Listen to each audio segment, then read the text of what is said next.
The text message hit my phone at 11:47 p.m. while I was reviewing structural blueprints in my Cleveland hotel room. Your buddy Craig just showed up at your place with flowers for your wife.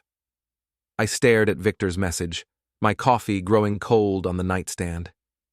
Craig Lorman bringing flowers to my house while I'm 300 miles away on a job site inspection? That's either the world's most thoughtful neighbor or confirmation of what I'd been suspecting for months. Before we dive deeper into this story, I have one small request. Please subscribe, drop a like, comment, and hit that hype button to boost this channel so more people can discover these incredible Reddit stories. My name is Grant Hollister, and I've spent 15 years as a structural engineer analyzing how buildings fail under stress. Turns out, marriages collapse pretty much the same way. Slowly at first, then all at once. I grabbed my laptop and pulled up our home security app. The doorbell camera gave me a crystal clear view of our front porch. There was Craig, holding a bouquet of roses and a bottle of wine, looking around nervously like some teenager picking up his prom date. At 11:50 p.m., the door opened, and there was Jessa, my wife of 16 years, wearing that silk robe I bought her for our anniversary. The one she claimed made her feel fat whenever I suggested she wear it. She didn't look fat now. She looked radiant, smiling at Craig like he'd just handed her the moon instead of grocery store flowers. They disappeared inside together. I texted Victor back. "How long has he been there?"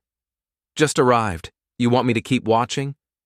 Victor Ames lived 2 houses down from us and had the perfect view of our driveway from his kitchen window. He was also a divorce attorney with a taste for drama and a dry sense of humor that matched my own. If I was going to catch my wife cheating, I couldn't ask for a better witness. "Yeah, keep me posted," I typed back. I sat there in that generic hotel room, staring at the frozen security camera image of my empty front porch, and felt something shift inside me. Not heartbreak. That would come later. This was something colder, more analytical, like when I'm examining a building's foundation and spot the first hairline crack that tells me the whole structure is compromised. My phone buzzed again. "Craig's car is still there. Lights are off in your living room." Of course they were. I opened my laptop and started digging. If Jessa was cheating, there would be evidence. There always is. People think they're clever, but they leave digital footprints everywhere. Bank statements, credit card receipts, phone records, social media check-ins. Our joint checking account told an interesting story. 3 charges at Romano's, the expensive Italian place downtown, on nights when Jessa claimed she was working late at the fitness studio. 2 hotel charges at the Marriott, the same hotel where I was sitting right now, actually. How poetic. The credit card statements were even better. Lingerie purchases from Victoria's Secret, charged on days when she'd come home claiming she'd had a terrible day and just wanted to go straight to bed. Alone, of course, because she was too tired and had a headache. I pulled up her Instagram. Lots of photos from the gym, lots of motivational quotes about living your best life and following your heart. Several photos with Craig at various social events, the neighborhood block party, the annual charity 5K, last month's barbecue at the Morrison's house. In every photo, they were standing just a little too close, smiling just a little too wide. My phone buzzed. Craig just left. Looked pretty happy. I checked the time. 1:23 a.m. He'd been there for almost 2 hours. "Thanks for the surveillance," I texted back. "Drinks are on me when I get back." "This is better than cable. When are you coming home?" "Change of plans. I'm driving back tonight." I started packing my bag, my mind already working through the logistics. It was a 5-hour drive back to Cleveland, which would put me home around 7 a.m. Jessa usually went for her morning run at 6:30, so I'd have time to set up my own little surprise. But first, I needed to make a stop. The 24-hour Walmart off Interstate 80 had everything I needed: a dozen eggs, a bottle of fish oil supplement, and a small screwdriver set. Craig's insurance office was in a strip mall with terrible lighting and no security cameras. I'd noticed that during the one time Jessa had dragged me there to review our homeowner's policy. His silver BMW was parked in its usual spot, gleaming under the parking lot lights like he'd just washed it, which he probably had. Craig was the type of guy who washed his car twice a week and wore cologne to the grocery store. I cracked the eggs one by one, letting the raw contents drip under his door handles and across his windshield. The fish oil went into his air conditioning intake vent, a little trick I'd learned from my brother Rob back when he was a cop and dealt with repo cases. It wouldn't damage anything permanently, but his car would smell like a dumpster behind a seafood restaurant for weeks. I used the screwdriver to let the air out of all 4 tires, not slashing them, just deflating them. Property damage was a felony. Inconvenience was just Tuesday. Finally, I stuck a yellow Post-it note under his windshield wiper. Hope your insurance covers home wrecking. The drive home gave me plenty of time to think. Jessa and I had been married for 16 years, together for 18. We had 2 kids, Emma, who was 16, and had inherited her mother's talent for manipulation, and Tyler, who was 12 and lived in a world of video games and comic books. I'd built my engineering career from nothing, working nights to put myself through college while Jessa waited tables and complained about her sore feet. When she decided she wanted to open a fitness studio, I'd liquidated my retirement account to give her the startup money. When the studio struggled in its first year, I'd taken on extra consulting work to cover the shortfall. Now the studio was thriving, Jessa was driving a new Lexus, and she was apparently using her success to finance an affair with a sleazy insurance salesman who wore too much cologne and laughed too loud at his own jokes. I pulled into my driveway at 6:45 a.m., just as Jessa was stretching on the front porch in her running gear. She looked surprised to see me, but not guilty. Not yet. "Grant, I wasn't expecting you until tonight. How was the inspection?" "Interesting," I said, grabbing my bag from the trunk. "Found some structural problems that need immediate attention." She kissed my cheek, and I caught a whiff of cologne that definitely wasn't mine. "I'm just heading out for my run. There's coffee in the kitchen." "Thanks. Hey, Jess?" She turned back, already jogging in place. "Yeah?" "We need to talk when you get back, about some irregularities I found in our accounts." For just a moment, her perfect smile faltered. "What kind of irregularities?" "The kind that require documentation," I said, patting my laptop bag. "Nothing urgent. Enjoy your run." I watched her jog down the street, probably texting Craig to warn him about the conversation we were going to have. Let her. I was done playing defense. It was time to go on the attack. I spent the morning in my home office, printing out bank statements, credit card receipts, and screenshots of Jessa's social media posts. By the time she returned from her run, I had everything organized in a manila folder labeled Evidence. She found me in the kitchen, drinking coffee and reading the newspaper like it was any other Saturday morning. "So what's this about account irregularities?" she asked, grabbing a bottle of water from the refrigerator. I slid the folder across the kitchen table. "Take a look." She opened it and went very still. The first page was a credit card statement with the hotel charges highlighted in yellow. The second page was bank records showing the expensive dinners. The third page was a printout of her Instagram photos with Craig, arranged chronologically to show their increasing intimacy. "Grant, I can explain." "I'm sure you can. You've always been creative." She sat down across from me, and I could see her mind working, calculating which story might work best. The innocent explanation, the victim narrative, or the full confession, followed by begging for forgiveness. "Those dinners were business meetings," she said finally. "Craig's been helping me understand insurance options for the studio." "At Romano's? At 9 p.m. on a Tuesday?" "It's the only time our schedules aligned." "And the hotel charges?" "Conference rooms. We needed somewhere private to review the contracts." I nodded thoughtfully.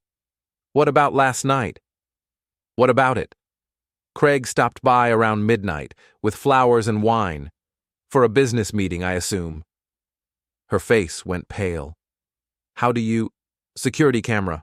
Also, Victor saw him arrive and leave. 2 hours later.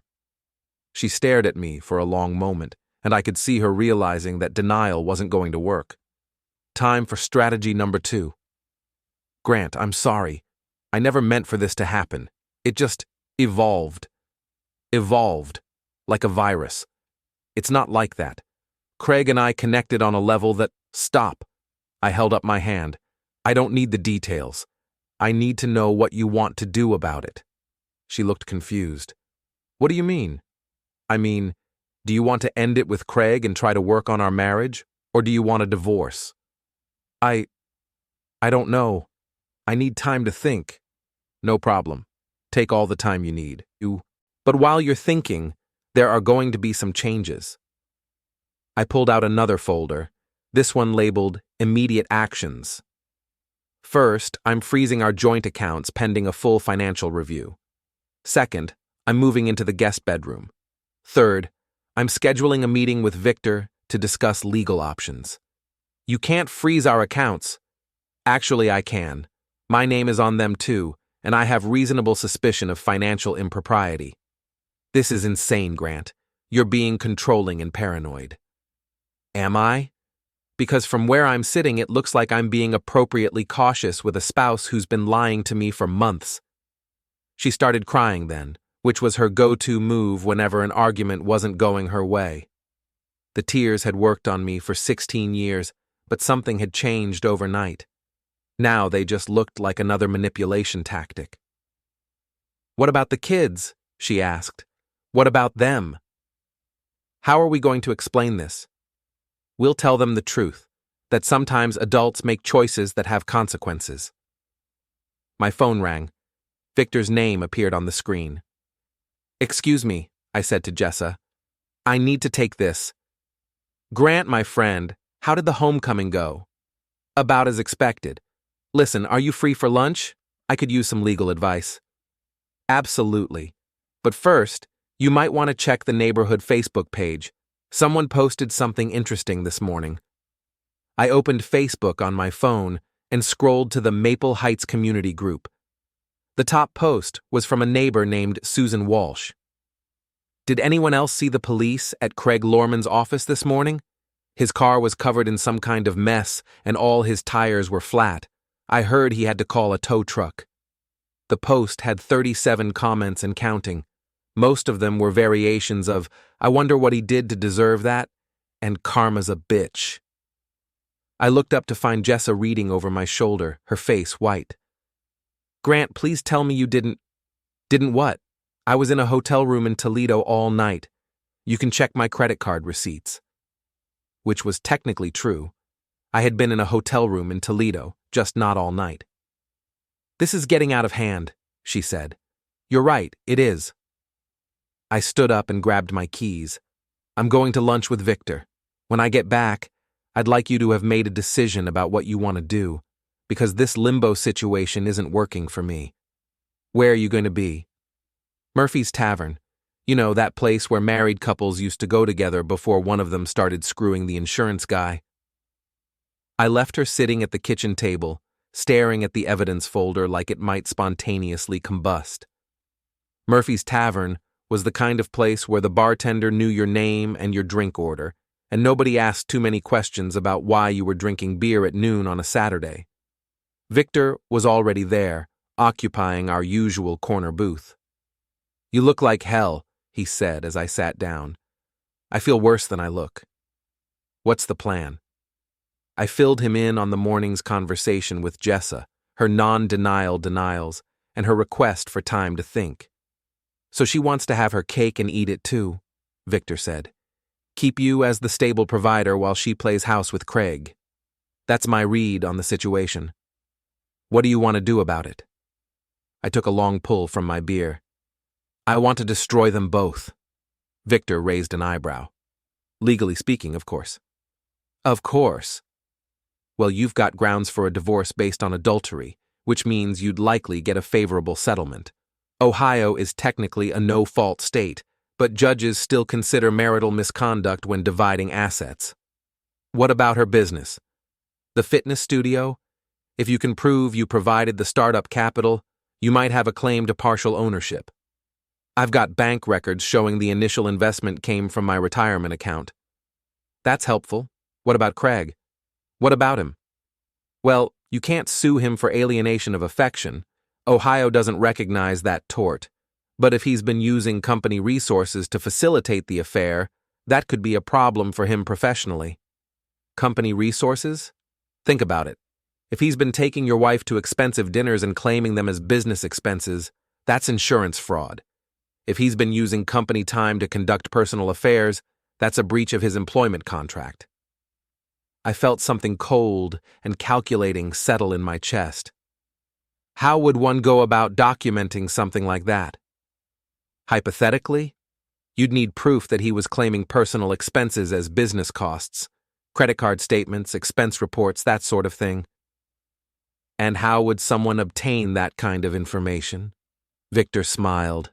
Well, insurance companies are required to maintain certain records for regulatory purposes, and those records are subject to public disclosure under certain circumstances. Interesting. Of course, you'd need to be very careful about how you went about gathering such information. You wouldn't want to do anything illegal. Of course not. We finished our beers in comfortable silence, both of us thinking through the implications of what we'd discussed. Grant, Victor said finally, are you sure you want to go down this road? Once you start pulling threads, the whole thing might unravel. It's already unraveled. I'm just deciding whether to clean up the mess or burn down the building. And? I thought about Jessa sitting at our kitchen table, probably calling Craig right now to strategize their next move.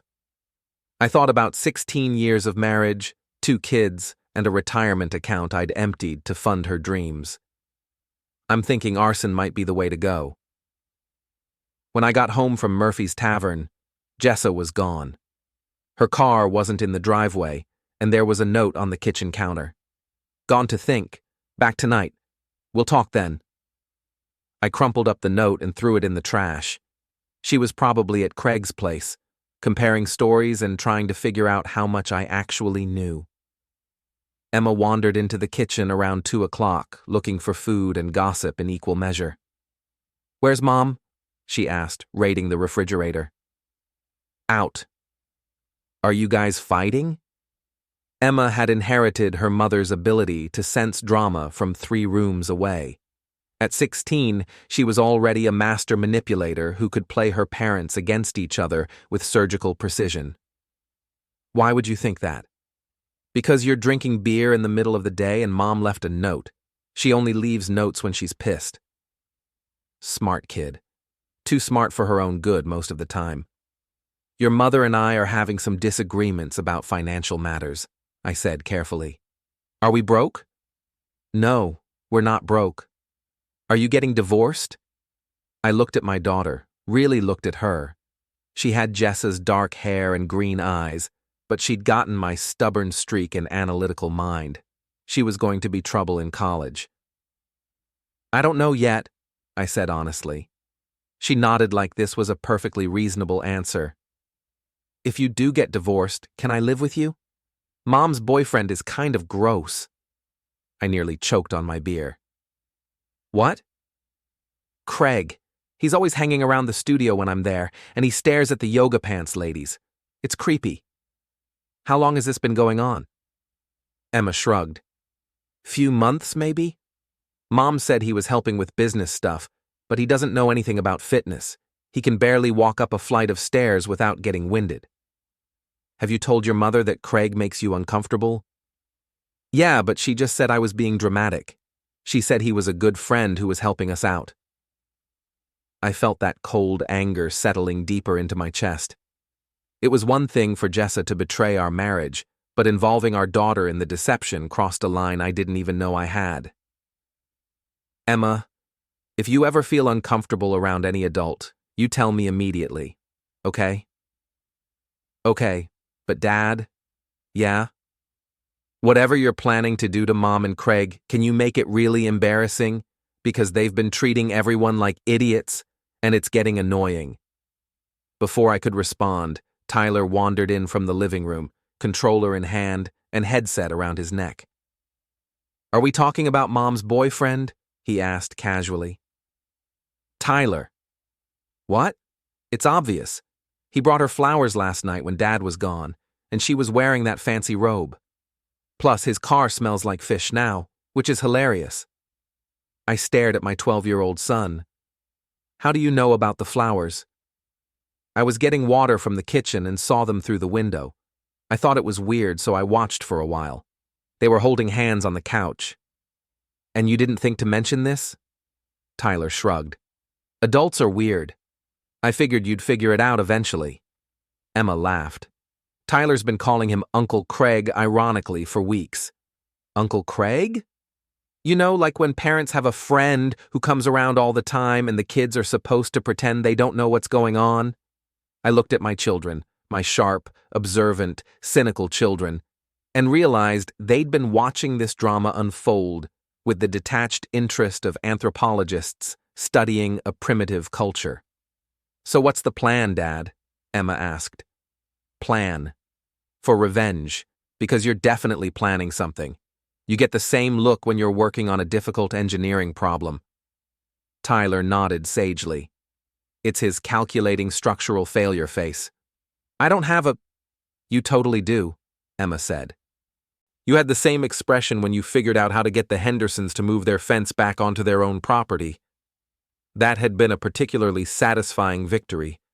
The Hendersons had built their fence 6 inches onto our land and refused to move it until I'd had a survey done and threatened legal action."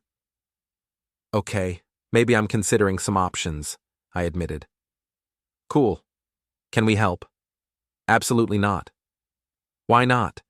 We're the ones who have to live with the awkwardness of Mom's midlife crisis." "Emma, your mother is not—" "Dad, she bought a red convertible, started wearing yoga pants to the grocery store, and is sleeping with a guy who uses more hair gel than I do. It's textbook midlife crisis." She had a point. My phone buzzed with a text from Victor. "Check Craig's Facebook page."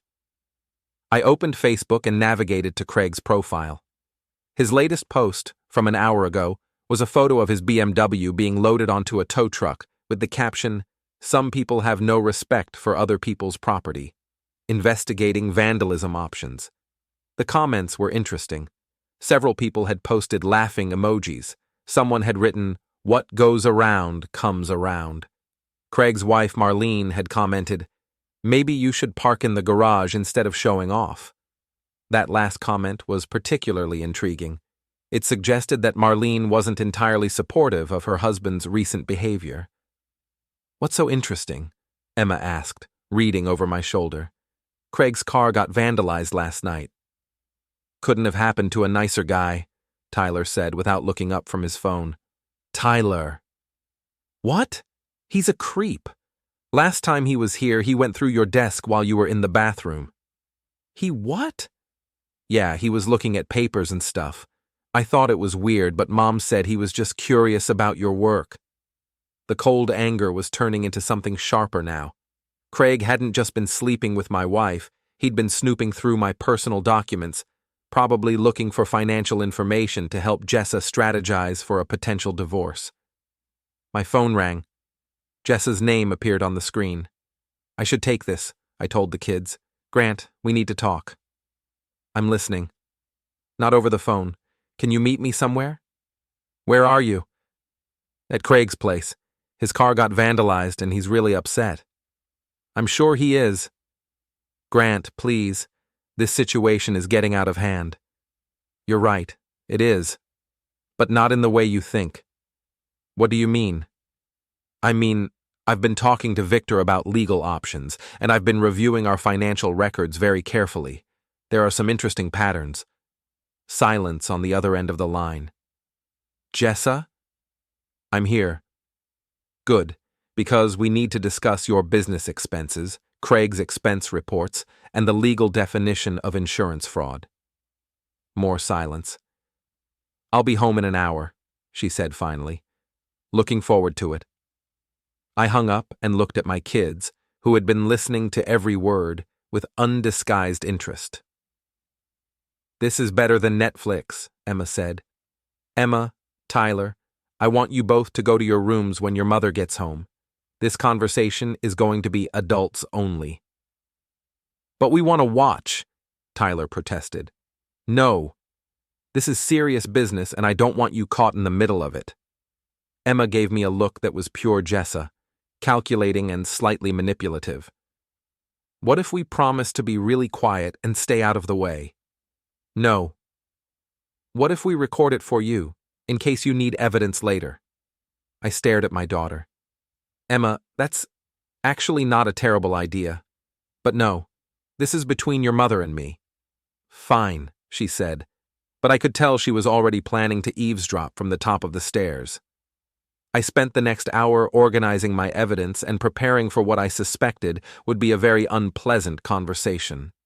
By the time Jessa's Lexus pulled into the driveway, I had everything laid out on the dining room table, like a prosecutor preparing for trial. She came through the front door looking like she'd been crying, which was either genuine remorse or strategic preparation for the conversation ahead. "Kids, upstairs," I said before she could speak. Emma and Tyler disappeared with suspicious speed, which meant they were definitely planning to listen from the hallway. Jessa sat down across from me at the dining room table and looked at the spread of documents I'd prepared. "Grant, I know you're angry." "I'm not angry, Jessa. I'm disappointed, and I'm calculating." "Calculating what?" "The cost of 16 years of marriage versus the cost of starting over." She reached across the table like she was going to take my hand, but I pulled back. "Don't. We're past the point where physical gestures are going to fix this." "What do you want me to say?" "I want you to tell me the truth, all of it. How long has this been going on, how serious it is, and what you want to do about our marriage." She took a shaky breath. "It started about 4 months ago. Craig was helping me understand some insurance issues with the studio, and we started talking more, and it just happened. Just happened, like a natural disaster. It wasn't planned, Grant. Neither of us meant for it to turn into anything serious. But it did turn serious." "Yes." "How serious?" I think I love him." There it was, the words that officially ended our marriage, even if the paperwork would take a while to catch up. "Okay," I said calmly. "Thank you for being honest." She looked surprised by my reaction. "Okay? Okay. Now we can move forward with clarity." "What does that mean?" I slid a document across the table. "It means you have a choice to make." She picked up the paper and read it. It was a separation agreement I'd drafted with Victor's help, outlining the division of assets, custody arrangements, and financial responsibilities. "You want me to sign this?" "I want you to read it carefully and decide if you'd prefer to handle this amicably or if you'd rather go through a contested divorce." "Grant, this gives you almost everything. It gives me what I'm entitled to under Ohio law, plus compensation for the financial support I provided to your business. You can't claim ownership of my studio." "Actually, I can. I have documentation showing that I provided the initial capital investment, and I've been subsidizing the operating costs for 2 years. Her face went pale. We never discussed that arrangement. We didn't need to discuss it. We were married. But now that we're separating, all financial contributions need to be accounted for." She stared at the document for a long moment. "What if I don't sign this?" "Then we'll go to court, and a judge will divide our assets according to state law, which, given the evidence of your adultery, will probably result in a less favorable outcome for you." "Evidence?" I gestured to the other documents on the table. Bank records, credit card statements, witness testimony, security camera footage, plus some interesting information about Craig's business practices. "What do you mean?" "I mean, if Craig has been claiming personal expenses as business costs, say expensive dinners with you, that constitutes insurance fraud. And if his employer finds out about it, he'll probably lose his job." "You wouldn't. Try me." She sat back in her chair, and I could see her mind working through the implications of what I'd just told her. "This is blackmail." "No, This is consequences. You made choices, and now you get to live with the results. What about the kids? The kids will be fine. They're smarter than you think, and they've already figured out what's going on. Emma said something to you? Emma, Tyler, and half the neighborhood. You weren't as discreet as you thought you were. She started crying again, but this time it looked genuine. Grant, I'm sorry. I never wanted to hurt you. But you did hurt me. And more importantly, you hurt our children by involving them in your deception. How did I involve them? By bringing Craig around the house, by making them lie for you, by forcing them to watch their mother betray their father.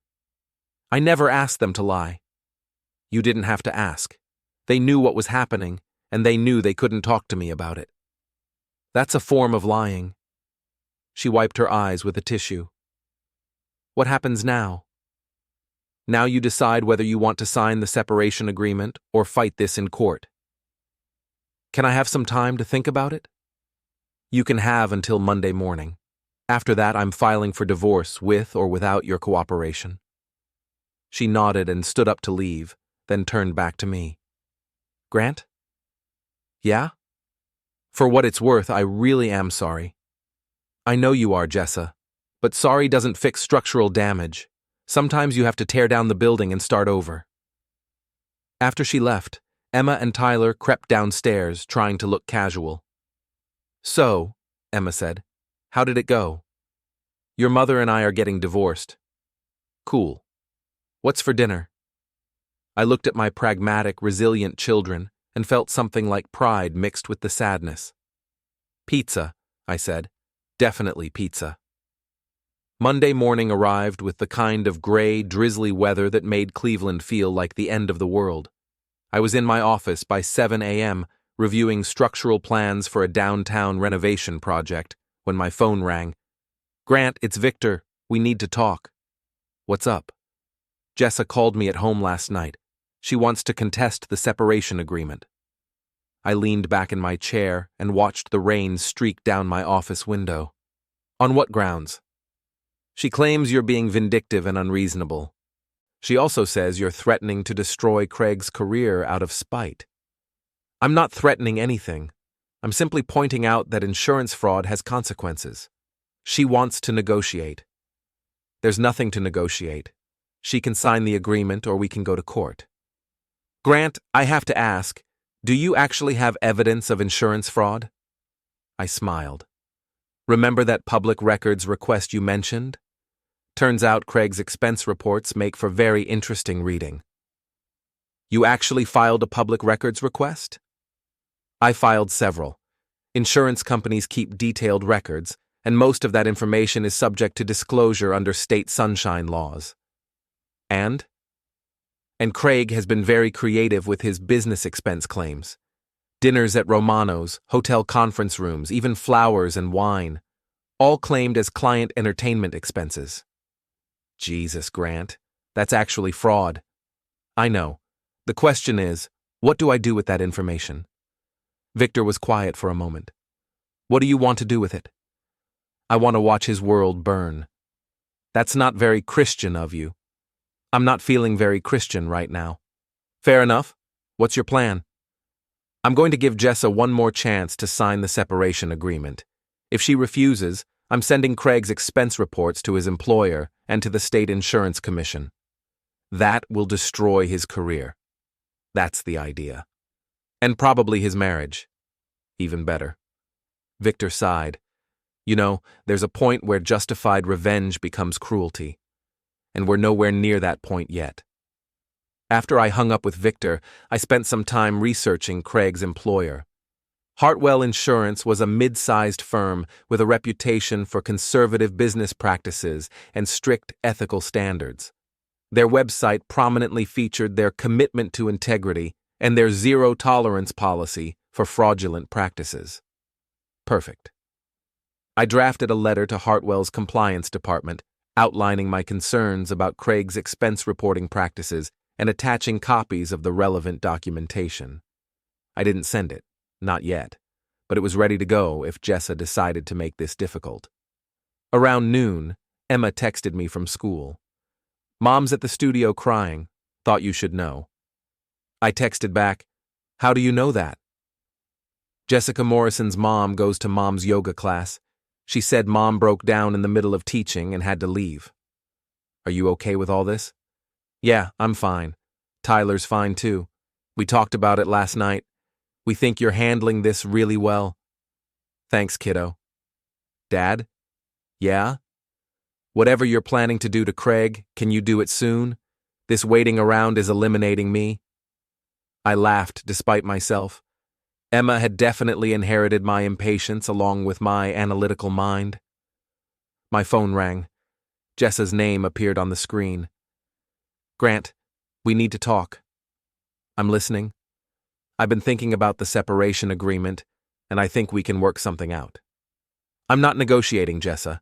You can sign it as written or we can go to court." "What if I agree to the financial terms but we modify the custody arrangement?"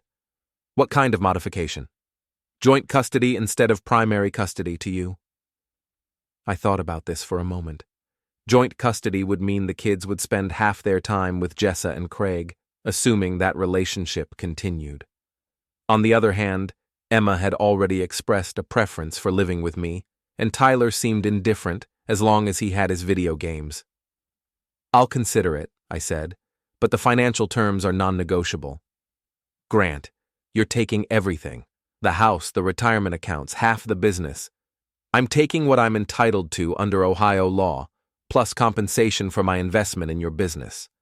But it will leave me with almost nothing. You should have thought about that before you started sleeping with Craig." "This is cruel." "No, this is consequences. Cruelty would be sending Craig's expense reports to his employer without giving you a chance to resolve this amicably."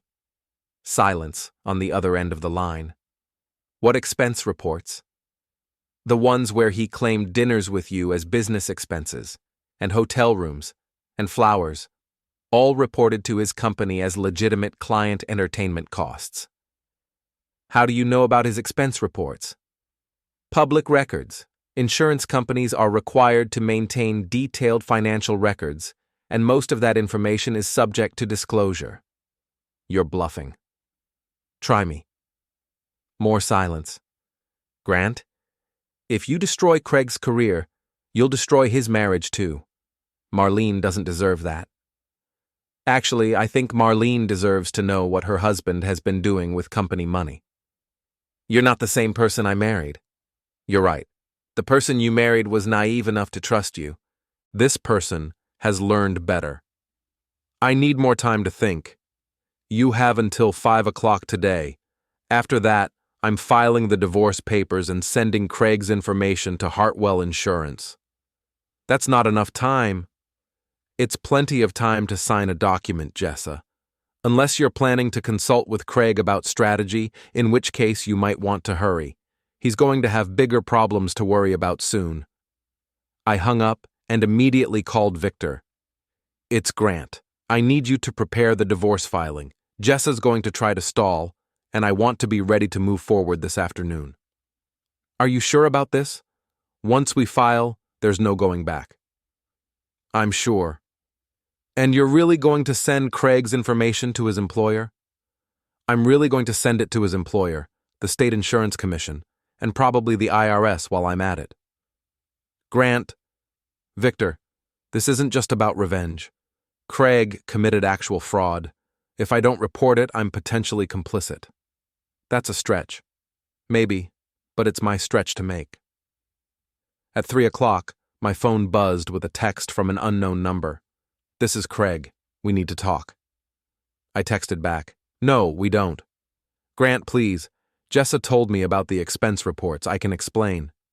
"I'm sure you can. Explanations don't change the documentation." "Can we meet somewhere? Just for 5 minutes?" I thought about this. Part of me wanted to see Craig squirm. Another part of me thought it might be useful to hear what he had to say.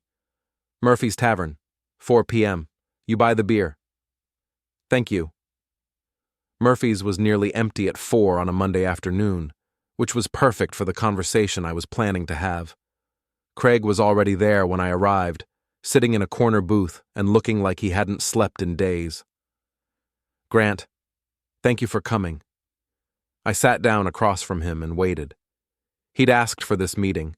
He could start the conversation.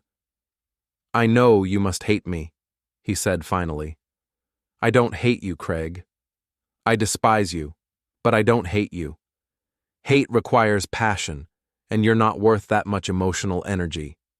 He flinched. "I deserve that. You deserve a lot more than that. Look, I know I screwed up. With Jessa, with the expense reports, all of it. But if you report me to Hartwell, it won't just hurt me. It'll hurt Marlene and my kids. You should have thought about that before you started claiming personal expenses as business costs. I was going to pay it back. When? I don't know. Eventually. Eventually. That's a solid financial plan." Craig took a long pull from his beer. "What do you want, Grant? Money? I can pay you back for the expenses." "I don't want your money." "Then what?" I leaned forward. "I want you to understand something, Craig. You didn't just sleep with my wife. You involved my children in your deception. You snooped through my personal documents. And you committed fraud to finance your affair. Grant, I'm not finished. You made choices, and now you get to live with the consequences, just like Jessa. What if I end it with Jessa? What if I promise to stay away from your family?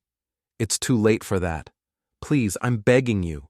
Don't destroy my life over this." I looked at Craig, really looked at him. He was sweating despite the cool weather, his hands were shaking slightly, and he looked like he might throw up. This was what desperation looked like. "Craig, your life was already destroyed the moment you decided to commit fraud. I'm just the messenger. You're enjoying this." "You're damn right I'm enjoying this.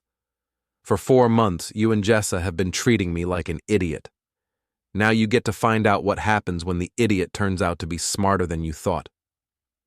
I stood up to leave. "Grant, wait." I turned back. "What if I can give you something you want more than revenge?" "Like what?" "Information about Jessa's business. Things you don't know about." I sat back down. "I'm listening." "She's been skimming cash from the studio. Not a lot, but enough to matter, and she's been using the business credit card for personal expenses." "How do you know this?" "Because I helped her set up the accounting system. She asked me to show her how to minimize her tax liability. Tax fraud. Not fraud exactly, more like creative accounting." I felt that cold calculation settling back into my chest. "Do you have documentation?" "I have copies of the books. The real books, not the ones she shows to her accountant." "Why are you telling me this?" "Because if you're going to destroy my life anyway, I might as well take her down with me." I stared at Craig for a long moment. He was offering to betray the woman he claimed to love in exchange for a chance to save his own career. It was pathetic and calculating and exactly what I would have expected from him. "Send me the documentation," I said finally. "Does this mean you won't report me to Hartwell?" "No. It means I'll have more information to work with when I decide what to do next." His face fell. "Grant, please, send me the documentation, Craig, and then stay away from my family."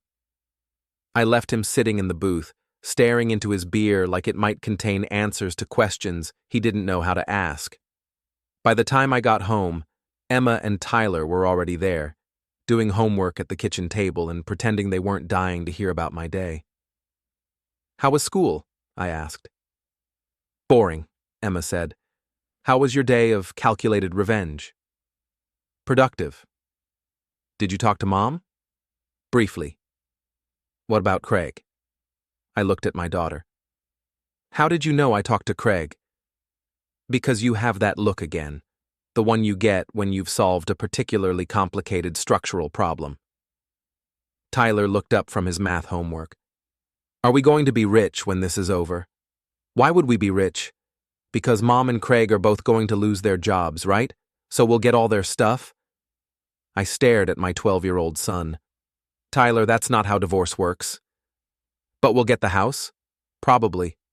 Cool. Can I have Mom's car? You're 12. I'm planning ahead. Emma laughed. Tyler's been researching Ohio driving laws. Did you know you can get a learner's permit at 15 and a half?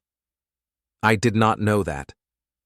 Also, did you know that Mom's been hiding money in a safety deposit box? I went very still. What? Yeah, I saw the key in her jewelry box when I was borrowing earrings. It's for First National Bank. How do you know it's for a safety deposit box? Because it has the bank name on it and a box number. Plus, she's been going to the bank a lot lately without depositing checks from the studio. I looked at my daughter with something approaching awe. Emma, have you been spying on your mother? Not spying. Observing. There's a difference. What else have you observed? She's been getting cash back every time she uses her debit card at the grocery store. Like $100 each time. And she's been buying gift cards. Gift cards?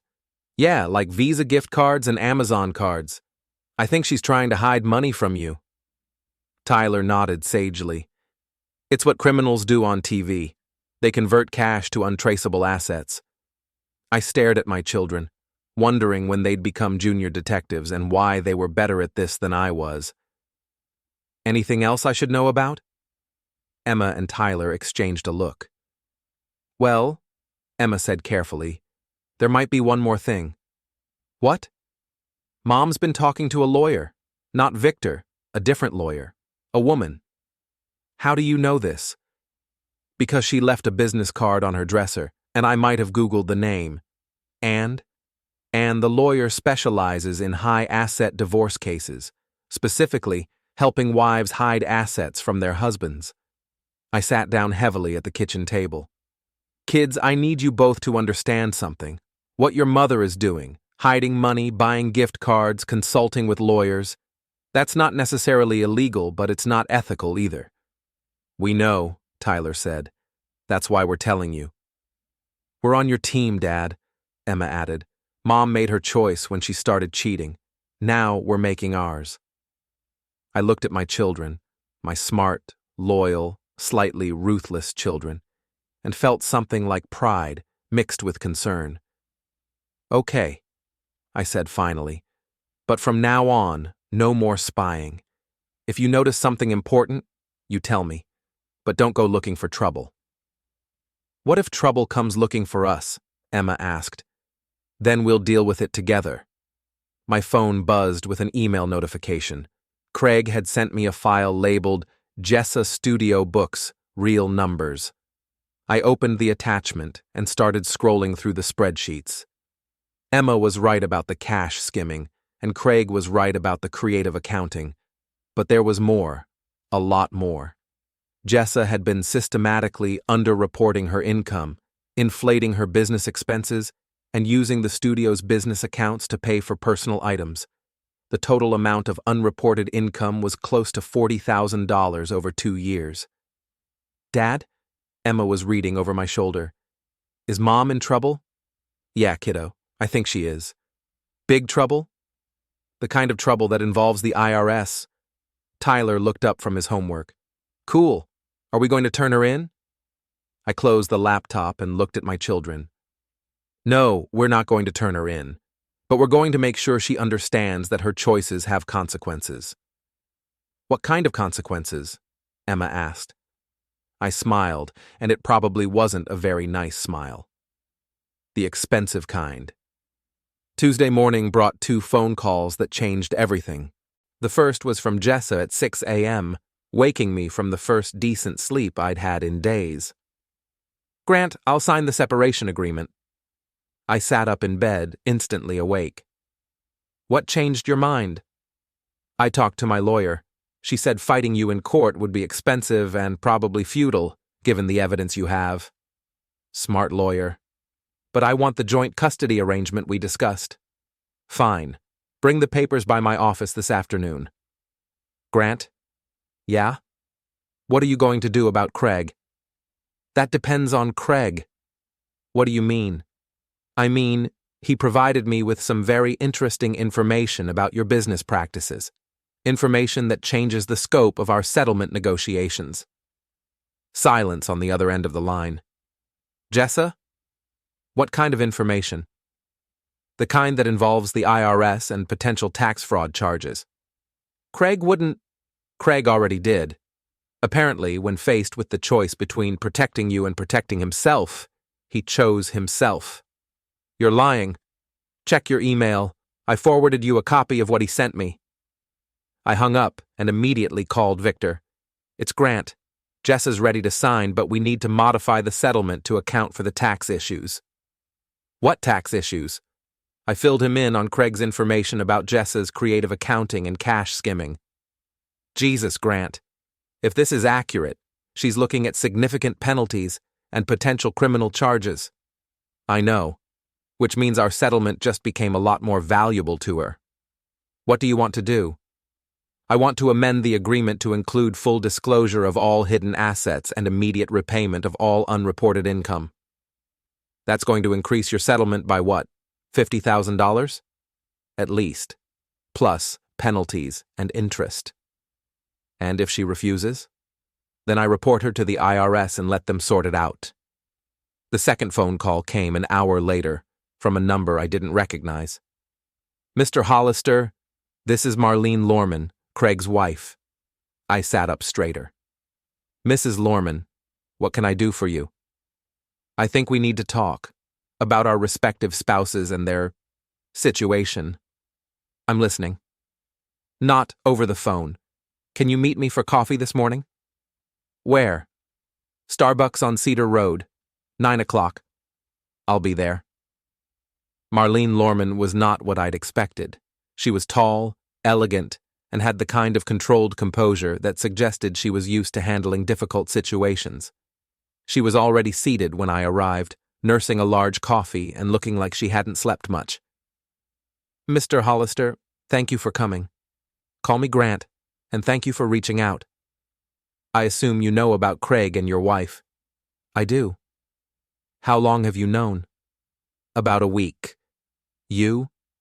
I've suspected for months, but I confirmed it yesterday when I found some interesting documents in Craig's briefcase. She slid a manila folder across the table. I think you'll find these illuminating. I opened the folder and found copies of credit card statements, hotel receipts, and restaurant bills, all charged to Craig's personal accounts, not his business expenses. The dates matched perfectly with Jessa's unexplained absences and mysterious client meetings. This is very thorough, I said.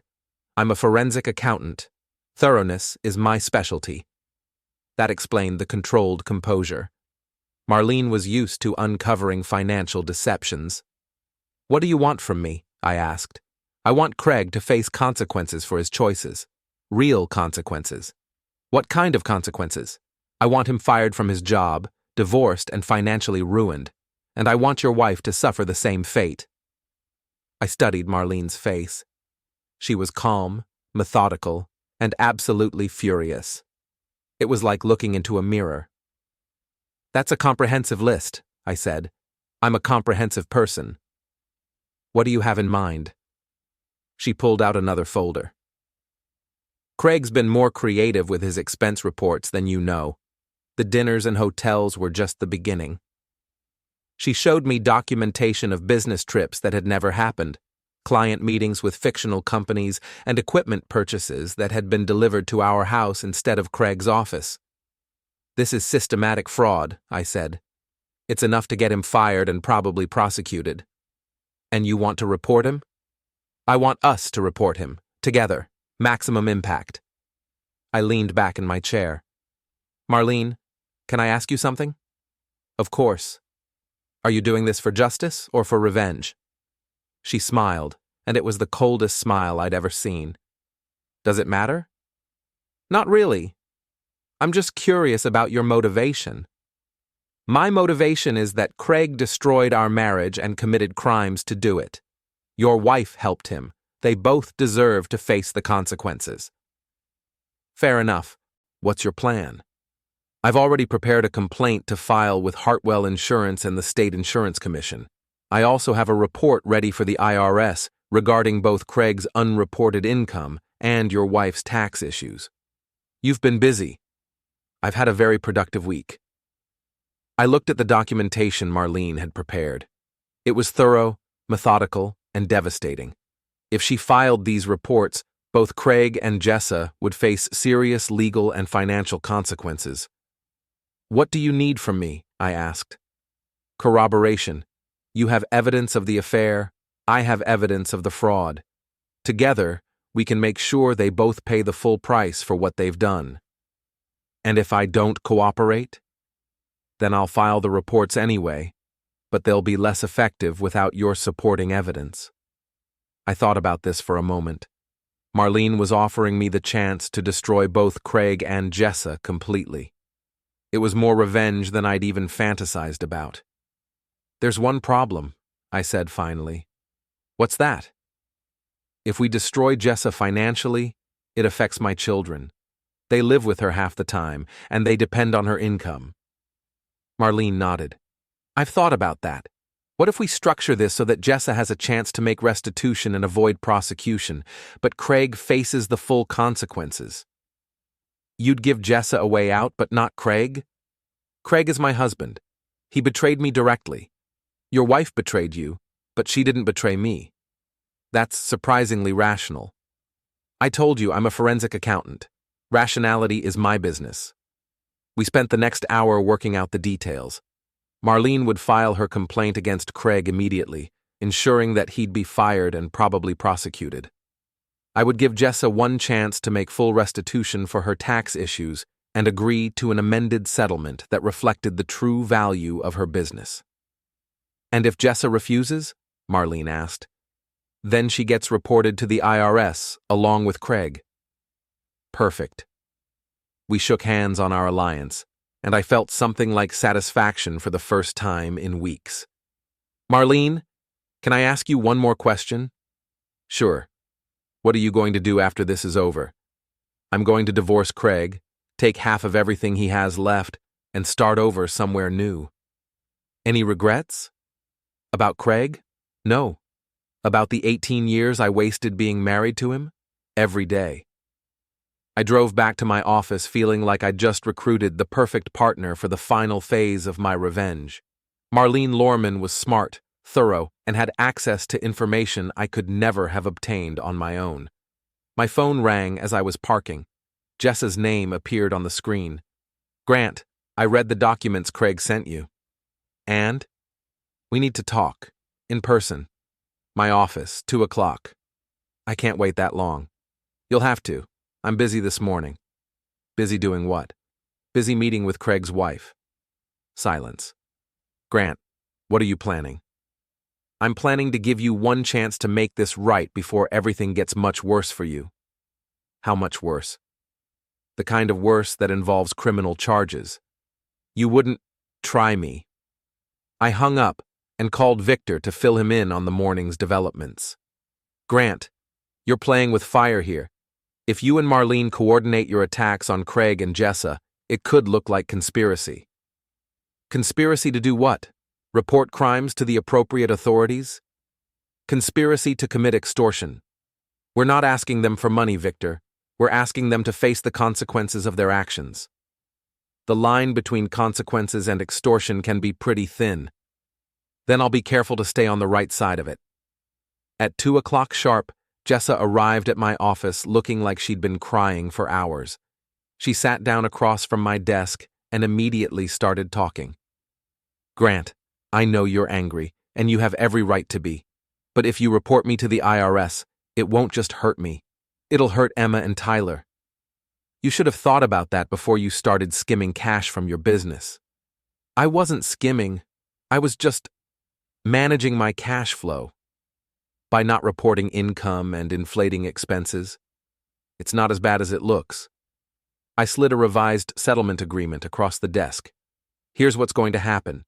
You're going to sign this amended agreement, which accounts for the true value of your business and includes repayment of all unreported income." She picked up the document and started reading. Her face went pale. "Grant, this leaves me with almost nothing." It leaves you with your freedom and a chance to start over without criminal charges. What if I refuse? Then Marlene Lorman and I file our reports with the IRS, the State Insurance Commission, and Hartwell Insurance. Craig gets fired and probably prosecuted, and you get audited and probably charged with tax evasion. Marlene's involved in this? Marlene's very involved in this. Turns out, she's a forensic accountant with a talent for uncovering financial fraud. Jessa stared at the settlement agreement for a long moment. How long do I have to decide? You have until 5 o'clock today, same timeline as yesterday. Grant, please, can't we work something out? We are working something out. You can sign the agreement and move on with your life, or you can fight it and face criminal charges. Those are your options. She started crying again, but I felt nothing. The woman sitting across from my desk had betrayed our marriage, involved our children in her deception, and committed tax fraud to finance her affair. She deserved whatever consequences she faced. What about Craig? She asked. What about him? Is he getting the same deal? Craig's not getting any deal. Marlene's filing her complaint this afternoon regardless of what you decide. That's not fair. Fair? You're talking to me about fair? She wiped her eyes and looked at me like she was seeing me for the first time. You're not the man I married. You're right. The man you married was naive enough to trust you. This man has learned better. At 4:30, Jessa signed the amended settlement agreement. At 5 SAO, Marlene filed her complaint with Hartwell Insurance. At 5:30, Craig called me, screaming about betrayal and threats and lawyers. I let it go to voicemail. At 6 QO, I picked up Emma and Tyler from their after-school activities and took them out for dinner at their favorite restaurant. So, Emma said over her burger, how did the final showdown go? Your mother signed the settlement agreement. And Craig? Craig's about to have a very bad week. Tyler looked up from his fries. Are we rich now? We're comfortable. Cool. Can we get a pool? Maybe. Emma grinned. This is the best divorce ever. I looked at my resilient, adaptable children and felt something like peace for the first time in months. Yeah, kiddo, I think it might be. Epilogue: Structural Integrity. 6 months later, I was sitting on the deck of my new house, a smaller place closer to the kids' schools with a pool that Tyler had specifically requested, when Victor called with an update. Craig pled guilty to insurance fraud yesterday, he said. He's getting 18 months probation and has to make full restitution to Hartwell. What about his job? Fired, obviously, and he's been banned from working in insurance in Ohio. And Marlene? Divorced him and moved to Colorado. Last I heard, she was starting her own forensic accounting firm. I raised my beer in a toast to Marlene Lorman, wherever she was. She'd been the perfect partner for revenge, methodical, thorough, and absolutely ruthless. What about Jessa? I asked. She's working at a different fitness studio now. Had to sell her business to pay the settlement, but she's staying out of trouble. Good for her. You don't sound bitter. I'm not. She made her choices, she faced the consequences, and now we're all moving on. Very mature of you. I have my moments. Emma wandered out onto the deck, dripping wet from the pool and looking like a younger version of her mother. Dad, Tyler's trying to do backflips off the diving board again. Is he succeeding? Mostly, but he's going to hurt himself eventually. Probably, but that's how he learns. She gave me a look that was pure teenage exasperation. You're very philosophical for someone who just spent 6 months systematically destroying 2 people's lives. I didn't destroy their lives, Emma. I just made sure they faced the consequences of their choices. Is there a difference? There's a big difference. Destruction is random and cruel. Consequences are logical and fair. She thought about this for a moment. So what you did was like structural engineering for relationships. I laughed. That's actually a pretty good analogy. Cool. Can I use that in my college application essays? Probably not. Tyler ran up from the pool, soaking wet and grinning. "Dad, can we invite some friends over for a pool party this weekend?" "Sure, but no backflips when there are guests." "What about front flips?" "Tyler, fine, no flips at all." He ran back toward the pool and Emma followed him, still shaking her head at his recklessness. I sat back in my deck chair and looked at my new life. The house was smaller than the old one, but it felt more like home. The kids were happy and well-adjusted, despite, or maybe because of, the dramatic changes in our family structure. My career was thriving, partly because I'd thrown myself into work during the divorce proceedings.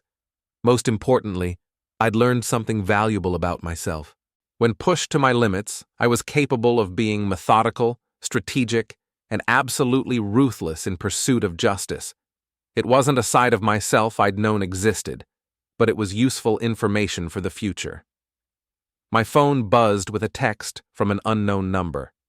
"This is Craig. I know you probably don't want to hear from me, but I wanted to apologize for everything that happened. I made terrible choices, and I hurt a lot of people, including you and your kids. I'm sorry." I stared at the message for a moment, then deleted it without responding. Some apologies come too late to matter, and some bridges, once burned, can't be rebuilt. But I wasn't angry anymore. Anger was a luxury I couldn't afford when I had 2 kids to raise and a career to maintain. Instead, I felt something like satisfaction. The satisfaction of a job well done, a problem solved, a structure that had been compromised and then rebuilt stronger than before. Emma was right about the structural engineering analogy. Relationships, like buildings, fail in predictable ways when subjected to stress. The key is recognizing the warning signs early and taking corrective action before the whole thing collapses.